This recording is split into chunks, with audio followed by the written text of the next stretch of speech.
cette journée, est-ce que tu as prié? Qu'est-ce qui justifie ta journée aux yeux de Dieu? N'est-ce pas que tu as passé le temps à laver tes enfants? Tu as passé le temps à regarder les feuilletons? Est-ce que tu es sûr que tu t'es rapproché de Dieu cette journée? Cette journée, il est quelle heure? Il est 20h22 chez vous. Il est 19h22 ici. Si ça passe, que dimanche arrive, aujourd'hui, le 25 novembre 2017 ne pourra plus jamais revenir jusqu'à ce que nous quittions la terre. C'est fini. Tu ne pourras plus revivre cette journée que tu as vécue. Donc si tu l'as vécue de manière médiocre, de manière insignifiante, de manière négligente, tu l'as vécu de manière négligente, c'est fini, ça ne va plus revenir. C'est pourquoi la Bible dit rachetez le temps, car les temps sont mauvais. Oh, alléluia, gloire à Dieu. Rachetez le temps, car les temps sont mauvais. Il y a des personnes qui disent, non, l'année prochaine, je vais me consacrer. Non, en 2020, là, c'est fini. Je vais prendre les 2 ans qui restent là, je vais vivre ma vie. 2018, 2019, j'ai chauffé. En 2020, je vais ranger ma vie. Qu'est-ce qui te garantit que tu verras 2020? Parce que vous pensez que nous autres qui venons dans le sacerdoce, qui passons notre temps devant la Bible, devant l'Esprit de Dieu, devant cette caméra, prêcher à longueur de journée, prêcher tout le temps. On ne sait pas vivre aussi la vie païenne. On ne sait pas vivre une vie où tu portes les jeans déchirés, et que tu sors, tu appelles toutes les filles que tu croises. On ne sait pas vivre cette vie-là. Mais on connaît cette vie et on est rentré dans le fait de la Bible. Parce qu'il n'y a rien ailleurs. C'est vanité. Parce qu'à cause d'un plaisir de 5 minutes, tu risques de renverser ta destinée pour toujours. Tu risques d'avoir un gros sida qui va te faire regretter toute ta destinée. Tu risques de tomber sur un homme à cause de sa poche qui va te faire souffrir toute ta vie. Rachetons le temps. Car le temps, les temps sont mauvais. C'est très important. Alors vous allez m'encourager avec vos partages, avec vos pouces, avec vos commentaires. Voilà, c'est très important. Amen. Au moins, il faut qu'on soit au moins 40 personnes, 50 personnes aujourd'hui. Même si on ne pourra pas arriver à notre niveau d'habitude, mais au moins, si je vois au moins 40 personnes, je pourrais commencer. Si vous êtes 40, je pense que je peux commencer. Là, vous n'êtes pas beaucoup. Arrivons au moins à 40 et je vais commencer, s'il vous plaît. Merci Maman Christ pour le verset. Donc je ne me trompe pas. Je pensais que je me trompais. C'est ça. Rachetez le temps, car les jours sont mauvais. C'est clair. Merci Maman Christ pour ce verset-là. Merci. Ephésiens 5, verset 16. Pour ceux qui veulent prendre note. Merci Maman Christ pour ce que vous faites pour l'œuvre de Dieu. Rachetez le temps.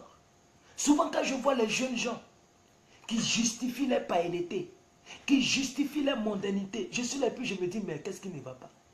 Quand vous voyez des jeunes qui se consacrent à l'œuvre, des jeunes volontairement qui décident d'aller à l'église, c'est parce qu'ils ne sont pas intelligents. Je me rappelle, un ancien voisin, là où je suis quitté avant de venir ici. Je vais vous raconter ce témoignage. Il me voit, il me dit, il est quitté à l'intérieur du pays et il a eu son baccalauréat fraîchement, donc il est venu à l'université. Donc j'étais son voisin, il m'a trouvé dans la cour.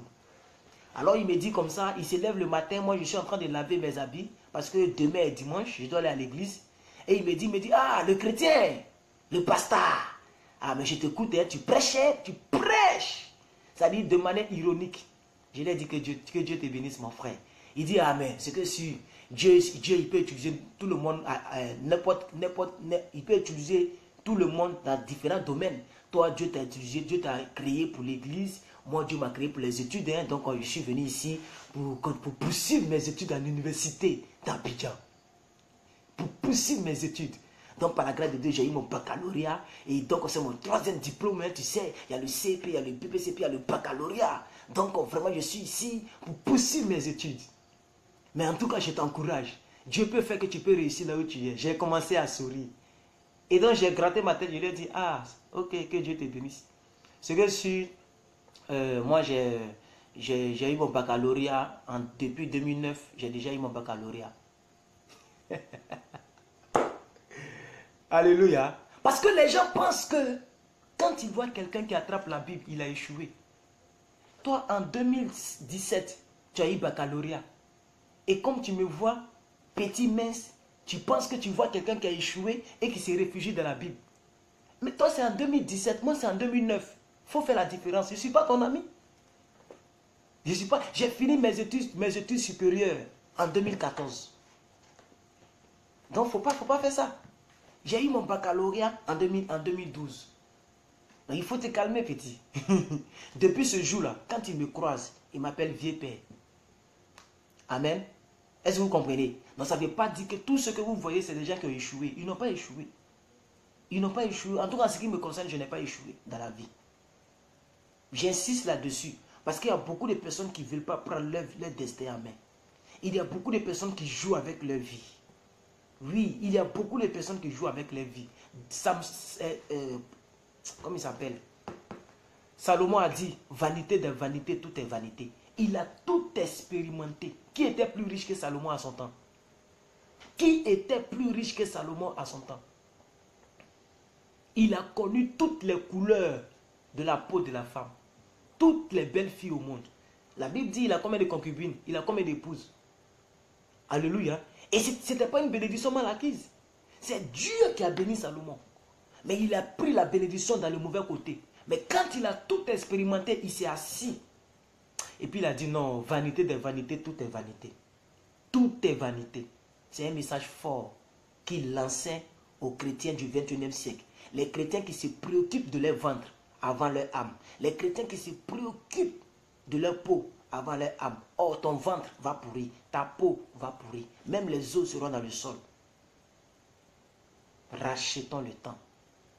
Très important. Je ne sais pas pourquoi le Saint-Esprit me permet de prendre le temps là-dessus. Mais je prends le temps là-dessus parce que c'est très important. Vous voyez, les gens sont plus intéressés par des prédications. Vous êtes combien à me suivre? Des gens sont plus intéressés par des prédications. Ça, c'est plus leur problème, ça. De plus en plus, beaucoup se découragent de Dieu. Parce qu'ils pensent qu'en venant en Christ, on obtient tout ce qu'on veut. Voilà, c'est un supermarché où on vient prendre tout ce qu'on veut.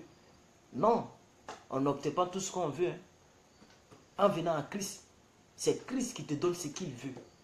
C'est lui qui t'oriente dans le chemin qu'il veut. Il est souverain. Il bénit quand il veut, comme il veut, comment il veut. C'est très important. J'insiste là-dessus parce que je ressens cela dans mon cœur. Je ne fais pas les choses dans la chair. Amen. Maintenant, on a un problème de connexion. Voilà, donc mon live boss même me signale là-bas. Voilà, donc il pleut beaucoup en Côte d'Ivoire. Peut-être c'est à cause de ça. Aujourd'hui, toute la journée, il a plu. Toute la journée, il a plu. C'est quand la pluie a cessé, tout de suite là, il y a 15-20 minutes de cela, que la pluie a cessé. C'est pourquoi j'ai essayé de faire le direct. Je pense même que si je ne fais plus de vidéos, si j'arrête la vidéo maintenant, le message que j'ai dit là, c'est un message important. Je vais même te choquer, il est plus important que le message que je vais prêcher. Ce que j'ai dit là, c'est plus important que tous les messages que j'ai déjà prêchés sur cette page. Racheter le temps là, c'est plus important que tous les messages que j'ai prêchés.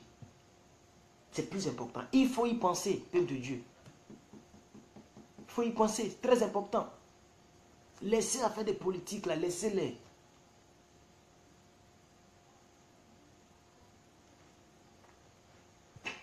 Rétablir les priorités. Aujourd'hui est le 10e jour de notre moment de jeûne et prière avec l'évangéliste plus que vainqueur.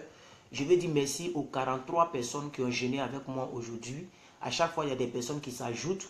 Même si vous n'avez pas commencé les 21 jours, vous pouvez tomber dedans et puis ça roule. Même si vous avez fait 10 jours, 11 jours, il nous reste 11 jours. Aujourd'hui est le 10e jour.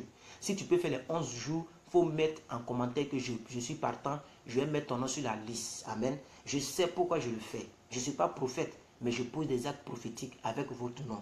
Amen. Donc, 21 jours de jeûne et prière du 16 au 6 décembre 2017. 10e jour, le thème pour lequel nous avons jeûné. Pour ceux qui sont allés sur le site, j'ai partagé le site partout. J'ai mis ça partout. Amen. Donc, pour ceux qui sont allés sur le site, nous avons dit que le thème c'était rétablir les priorités. Alors aujourd'hui, on va essayer de voir les priorités. Pour les personnes qui n'ont pas été sur le site et qui n'ont pas vu tout ce que j'ai écrit, là je suis sur mon site comme ça. Voilà, je suis sur le site comme ça. Voilà. Donc, tout ce que j'ai écrit, je donne toujours 3 chapitres à méditer en relation avec le sujet pour permettre aux gens d'avoir l'habitude de méditer les Écritures. Et tous les sujets de prière, en quelque sorte, ce sont des versets bibliques que je transforme en sujet de prière. C'est pourquoi je mets les versets bibliques en parenthèse sur le site. Alors, le premier chapitre que j'avais demandé pour ceux qui veulent se rattraper cette nuit, tu peux prendre 2 heures, 1 heure, 3 heures de temps, t'asseoir dans ton divan, dans ton fauteuil, éteindre ta télévision et puis tu vas lire Matthieu, tout le Matthieu 6. Tu vas lire tout le chapitre 15 de Jean, Jean chapitre 15. Et tu vas lire 1 Roi chapitre 8. Je ne suis pas en train de dire verset, j'ai dit chapitre. Dès que tu finis les 3 chapitres, maintenant tu entames les sujets de prière. Et donc maintenant, je vais essayer de vous prêcher sur le thème rétablir les priorités. Rétablir les priorités. Vous savez, peuple de Dieu, amis chrétiens, à tous les miens, à toutes les personnes qui me suivent de près ou de loin. Ok, la connexion déconne, mais on va faire avec. Je n'ai pas envie de... même si ça coupe, je vais patienter, on va patienter, on va faire avec, ok? Voilà. Alors, j'étais en train de dire que, vous savez, très chers frères et sœurs,